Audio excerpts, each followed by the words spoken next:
So then where is this change in values, and what needs to happen in this change of values? The grand jury then system is something that you have to address and have to attack.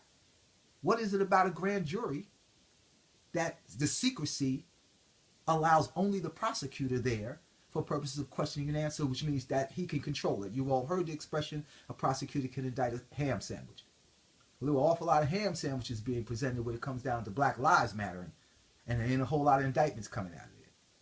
And so therefore, in order to change, you have to be able to control what goes on in the process of the original investigation and in the process of who is presenting a matter to a grand jury. You know, a unique change would be, if I'm the victim, let me hire a lawyer at the state's paying for, since they're paying for the prosecutor, and the prosecutor, if it's against a police officer, has an inherent bias toward the police, then let me bring in a private attorney and you give him the resources of the state. Let him go to the grand jury with the investigation, or her go to the grand jury with an investigation. Let me have the independence, the control over the grand jury. And let's see if we can get an indictment. See, because an indictment, you only have to establish that's evidence of some crime, not proof beyond a reasonable doubt. So when someone like the Attorney General says, we didn't indict or we didn't charge on the federal level because we didn't think we could prove the case, that's not the issue. The issue is whether or not you have enough evidence to indict, to charge. And in every one of these cases, you have enough evidence to charge civil rights violations. The question of whether or not you can prove it beyond a reasonable doubt, that's another question. But see, most young black people get indicted. They never get to the point of presenting a matter to a jury or a petit jury to decide whether they can prove it beyond a reasonable doubt, because the idea of a plea bargain, when the number you're facing is 20 years for something and someone offers you probation, you might admit to almost anything at that particular point. But that's because you have the indictment in your hands. Why not do the same? Why does that not exist when you're police officers? You get to judge whether or not you can prove it beyond a reasonable doubt. Let's start with whether or not you can get probable cause. And since the state or the government is the executive branch and the police are part of the executive branch, there has to be an independent party who is making the presentation to the grand jury with the money from the states, so that the parents of the people don't have to pay for it,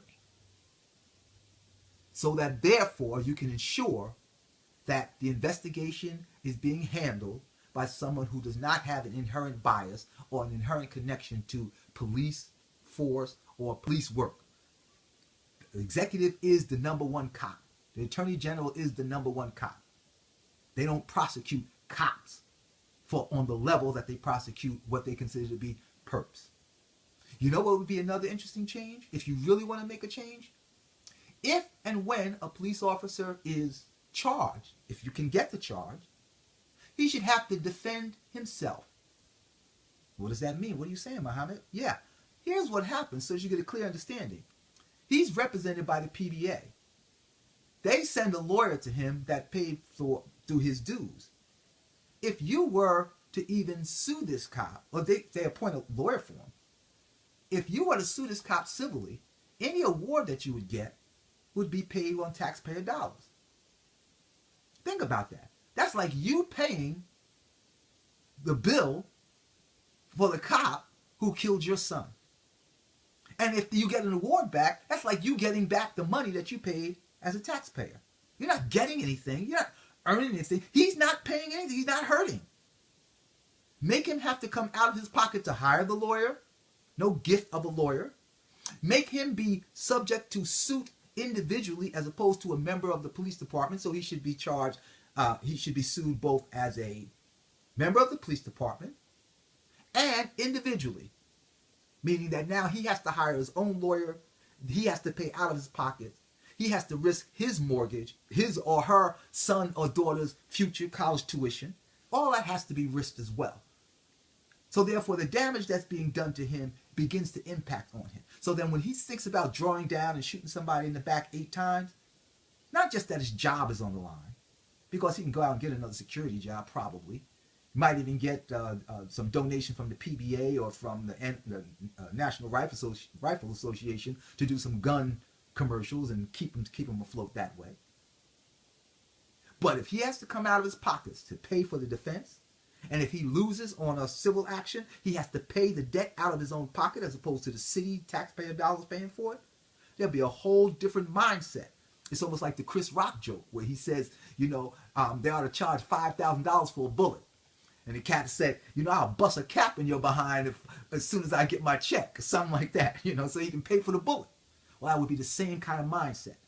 They would be much more conscious of the fact that they are on the line immediately. Their futures are on the line. The future of their children are on the line. Their home, their white gated fence, their dog is on the line immediately.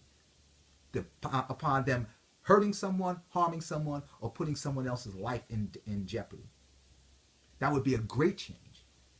You still have to get into the lawmaking process. I know everybody wants you to go out and vote, and they're going to argue with you that, if we got to organize people to vote, and all I want to do is just ask you. Take a level, pick a level, and show yourself in the history of mankind where your vote has led to respect by the police department, where you weren't treated like second-class citizens by virtue of your vote, regardless of who you elected. I don't care if it's Harold Washington in Chicago, who everybody says was a great mayor for Chicago, or whether it was Walter Washington in D.C., Bradley in California. I don't care if it was the governor in Virginia, the black governor, or Barack Obama as president of the United States. All you have to do is look at the history of the vote and determine for yourself whether or not that puts you in the ball game. If it didn't, then you have to either strategize and come up with your own candidates, because really that's what the vote is about. It's not about the right that people fought and died for you to have the right to vote. They didn't fight and die for you to vote for Al Gore versus George Bush, Bill Clinton versus George Bush, Ronald Reagan versus whomever. They fought for the right for you to be able to exercise a franchise responsibly. That dog catcher in your community may be your cousin, and he may give you a little bit more sensitivity. That's somebody worth voting for. But if the dog catcher is the devil, and the person running against him is the devil's cousin, why are you supporting that with your vote? You may be better off by demonstrating to them that you're not supporting them by voting for either one of them.